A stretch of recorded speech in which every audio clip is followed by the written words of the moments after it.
ఉన్నప్పుడు మరి ఇన్ని అబద్ధాలాడి ఇన్ని మోసాలు చేసి ఇంత దారుణమైన పరిపాలన చేస్తూ ఉన్న వీళ్లకు పరిస్థితి రేపొద్దున దేవుడు ప్రజలు కంతే ఎక్కడ పడతారో నేను వేరే చెప్పాల్సిన పని.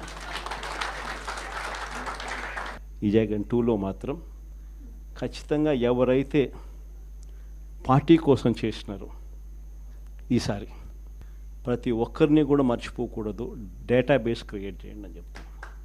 చూస్తూ 1.5 సంవత్సరం అయిపోయింది. కళ్ళు మూసుకొని కళ్ళు తెరిసేసరికి ఆ మిగతా 3 ఏళ్ళు కూడా అయిపోతాయి. ఆ 3 ఏళ్ళు అయిపోయిన తర్వాత వచ్చేది మాత్రం ఈసారి ఖచ్చితంగా మన ప్రభుత్వమే వస్తుంది. ఎందుకనంటే ఇంతగా మోసాలు చేసిన పరిస్థితి, ఇంతగా అబద్ధాలు చెప్పిన పరిస్థితి బహుశా ఈ రాష్ట్ర చరిత్రలో ఎప్పుడు కూడా మనం చూసి ఉంటాం. చివరికి లాయర్లకు కూడా మోసం చేసిన పరిస్థితులు కూడా మనం చూస్తూనే ఉన్నాం. సూపర్ 6లు సూపర్ 7లు అనేటి గాలికి ఎగిరిపోయినాయి. ఇంతకుముందు మన ప్రభుత్వ హయాంలో ఉన్న ప్రతి పథకం కూడా అన్నీ రద్దయిపోయినాయి. వీళ్ళు చెప్పిన హామీలన్నీ కూడా మోసంగా మిగిలిపోయిన పరిస్థితుల మధ్య ఒకవైపున అన్ని అబద్ధాలు మోసాలుగా కనిపిస్తూ ఉన్న పరిస్థితులు ఒకవైపున ఉంటే, మరోవైపున వ్యవస్థలన్నీ కూడా పూర్తిగా దిగజారిపోయిన పరిస్థితులే కనిపిస్తూ ఉన్నాయి. ఎక్కువ రేటు కళ్ళ ముందరనే అమ్ముతూ ఉన్నారు. అలా అమ్మిచ్చేది ఎవడు అని అంటే పోలీసులు దగ్గరుండి అమ్మిస్తూ ఉన్నారు. ఇది కరప్షన్ అన్నది కళ్ళ ముందనే కనిపిస్తూ ఉన్న కరప్షన్. ఎక్కడ చూసినా పర్మిట్ రూములు, ఇల్లీగల్ పర్మిట్ రూములు కనిపిస్తూ ఉన్నాయి. ఏ నియోజకవర్గం తీసుకున్నా కూడా ఇసుక అన్నది ఉచిత ఇసుక అంటున్నారు. ఉచిత ఇసుక ఎవరికి ఇస్తూ ఉన్నాడు అనేది దేవునికి ఎరక. కళ్ళు ఎదుటే కనిపిస్తూ ఉన్నది ఇసుకే మన ప్రభుత్వ హయాంలో కన్నా డబుల్ ద రేటుకి అమ్ముతూ ఉన్నారు.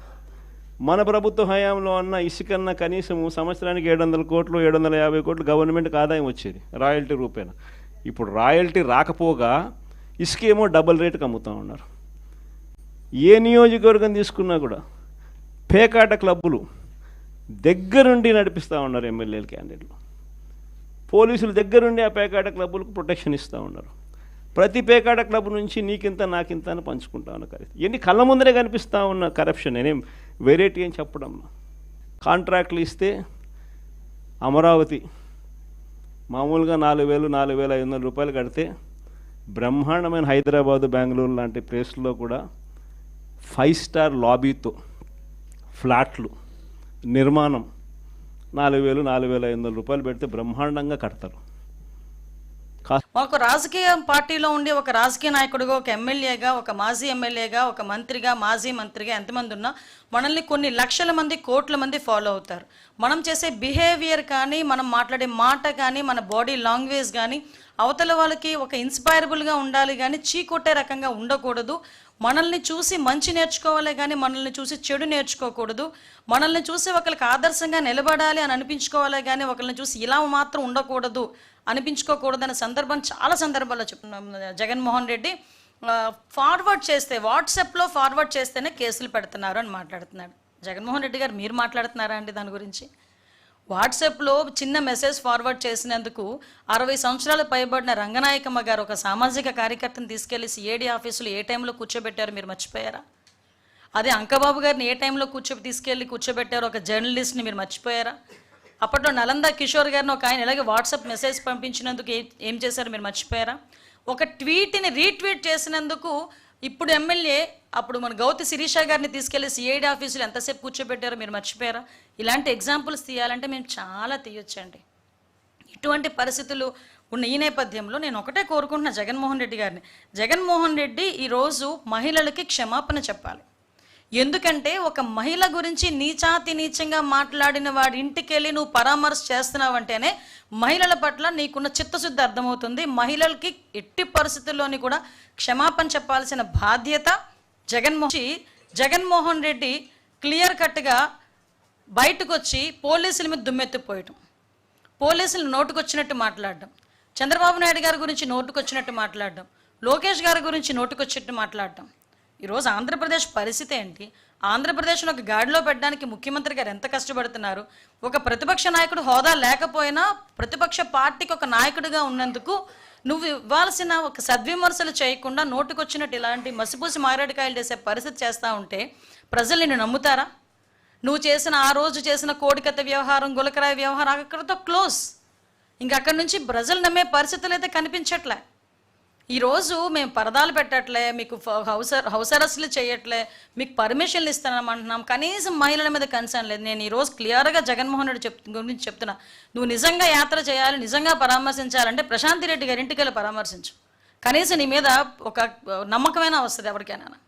అటువంటిది ప్రసన్న కుమార్ రెడ్డి ఇంటికి వెళ్ళి పరామర్శించి ఎటువంటి మెసేజ్ ఇద్దాం అనుకుంటున్నావు? ఇన్ ఫ్యూచర్లో ఎటువంటి మెసేజ్ ఇద్దాం అనుకుంటున్నావు ప్రజలకి? మహిళలకు ఏ రకంగా నీ మీద నమ్మకం కలుగుతుంది అనుకుంటున్నావు?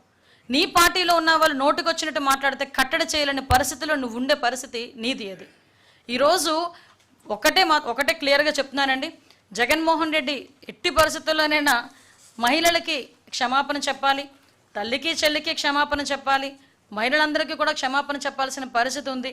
ముఖ్యంగా నేను భారతిరెడ్డి గారిని ఒకటే అడుగుతాను. భారతిరెడ్డి గారు, మీకే స్ట్రైట్ క్వశ్చన్, దీనికి మీరేం సమాధానం చెప్తారు? ఈరోజు మీ టీవీలోనే ఇలా మిక్స్ చేసి పాత టూర్ని కూడా ఈరోజు టూర్లో భాగంగానే చూపించుకున్న మీరు ఏం సమాధానం చెప్తారో చెప్పాల్సిందిగా భారతిరెడ్డి గారిని కోరుకుంటున్నా. అట్ ద సేమ్ టైం మళ్ళీ చెప్తున్నా, మీరు ఏదైనా మీటింగ్లు పెట్టుకోవాలనుకున్నా కూడా పర్మిషన్ ఉండడానికి మాకు ఎటువంటి అభ్యంతరం లేదు. పరామర్శలకు వెళ్తున్నారంటే మీరు ఎంతమంది వెళ్తున్నారో చెప్తే దానికి సంబంధించిన బందోబస్తు ఇవ్వడానికి కూడా మాకు ఎటువంటి అభ్యంతరం లేదు. కానీ పరామర్శ అని చెప్పి బల ప్రదర్శన చేస్తాము, అదేవిధంగా ఇష్టం వచ్చినట్టు బిహేవ్ చేస్తాము అన్నాడు. ఇంకో మాట, అవసరమైతే మా వాళ్లకు చెబితే ఎండల్లోకి పోయి లేపేస్తారన్నాడు. రఫా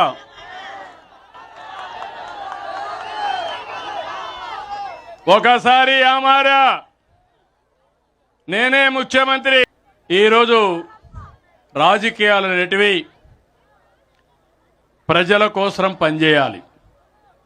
వారి అంతిమ లక్ష్యం అధికారమైన నైతిక విలువలు, పద్ధతులు, నిబంధనలు, కట్టుబాట్లు తప్పనిసరిగా ఉండాలి. ఎక్కడున్నా నన్ను చూసి 10 మంది నేర్చుకోవాలి. ఈరోజు తను చూసి ఏమి నేర్చుకుంటున్నారు తమ్ముళ్ళు? గొడ్డలి వేట్లు, బూతుల పంచాంగం, రఫే. అంటే నిన్న కూడా ఇండ్లకు పోయి మా వాళ్ళకి చెప్తే లేపేస్తారంటే నువ్వు లేపేస్తే చూడడానికి ఇక్కడ ఉండేది సిబిఎన్.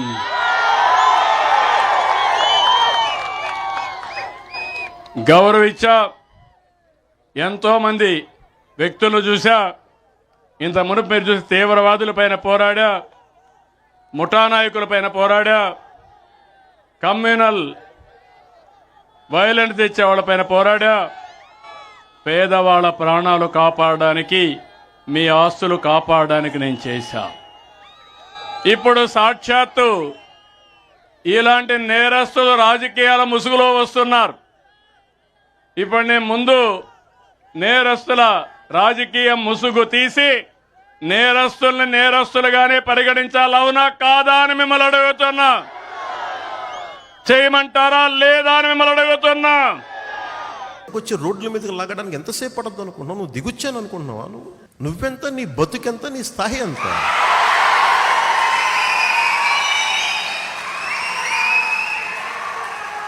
నువ్వెంత, నీ బతుకెంత, నీ స్థాయి ఎంత? అలాగే ఒకసారి 30,000 కోట్ల రూపాయలు లిక్కర్ మీద సంపాదించాడు ఇతను. శాండ్ మాఫియా, మడ అడుగులు నరికేశాడు. డివి స్లాబ్ వస్తే మేము ప్రభుత్వ అధికారులకు వస్తే డివి స్లాబ్ని మనకి ఏమంటారు సముద్రం కలిపేస్తామని చెప్పిన వ్యక్తి ఈ అరబిందో ఫార్మాస్యూటికల్స్ వాళ్ళకి మరి ఇంకా బాగా ఇచ్చేశాడు. అడ్డగోలుగా అడుగులు నరికేశాడు. హయ్యెస్ట్ వైజాగ్ పొల్యూషన్, దాని మీద ఆడిట్ ఉండదు. గంజా కల్విటీ మనకి సాగు పిచ్చిగా పెరిగిపోయింది. 4.92 లక్షల గంజాయి. ఇది ఆన్ రికార్డ్. కానీ ఇంకా దొరకదు, ఇంకెంత వచ్చింది, దీని 10 టైమ్స్ ఉంటుంది. ఈ జగన్ ఊరూరు తిరుగుతా నేను పేదవాడిని అంటాడు. ఆయనకు ఒక జబ్బు ఉందండి. ఆ జబ్బు పేరే మైథోమేనియా సిండ్రోమ్. ఆ జబ్బు లక్షణాలు ఏంటో తెలుసా? ఉంది లేనట్టు, లేనిది ఉన్నట్టు చెప్తారు. సొంత టీవీ ఉన్నవాడు పేదవాడవుతాడా? సొంత ఛానల్ ఉన్నవాడు పేదవాడవుతాడా? సొంత పేపర్ ఉన్నవాడు పేదవాడవుతాడా? సొంత సిమెంట్ ఫ్యాక్టరీ ఉన్నవాడు పేదవాడవుతాడా అని ప్రజలందరినీ ఒక్కసారి ఆలోచించమంటున్నా. 1,00,000 రూపాయలు విలువైన చెప్పులు వేసుకుని తిరుగుతాడు. రూపాయలు ఖరీదైన వాటర్ బాటిల్లో నీళ్లు తాగుతాడు. ఆయనకి పేదవాళ్ళు ఎదుర్కొంటున్న సమస్యలు అర్థమవుతాయని ఒక్కసారి ప్రజలందరూ ఆలోచించాలా. ఇంకా తెలుగింటి ఆడపడుచులు కూడా ఆలోచించాలా. ఈరోజు సొంత చెల్లి షర్మిల గారు కానివ్వండి, సునీత గారు కానివ్వండి, ఏకంగా మాకే భద్రత లేదని చెప్పే పరిస్థితి. సొంత జగన్ ఇంట్లో ఉన్న చెల్లమ్మలకే భద్రత లేకపోతే ఇంకా మన పరిస్థితి ఎలా ఉంటుందో ఒక్కసారి ఆలోచించమని తెలుగింటి ఆడబడుచులు నేను కోరుతున్నా. ఈ జగన్ని చూస్తే ఒక అద్భుతమైన కటింగ్ ఫిట్టింగ్ మాస్టర్ గుర్తొస్తాడండి. ఏంటది? Cutting fitting master. Jagan button నొక్కుతాడంటాడు, కానీ మనకు కంపడేది బులుగు బట్టనే. బల్ల కింద ఒక ఎర్ర బటన్ ఉంది, అది మనకు కంపడదు తల్లి. ఆ బులుగు బటన్ నొక్కుతాడు తల్లి, అకౌంట్లో 10 రూపాయలు పడుతుంది తల్లి. కానీ అదే క్షణంలో బల్ల కింద ఉన్న ఎర్ర బటన్ నొక్కుతాడు, అకౌంట్ నుంచి 100 రూపాయలు ఉష్ అని పోతుంది. ఎలా పోతుందో చెప్పాలి కదా.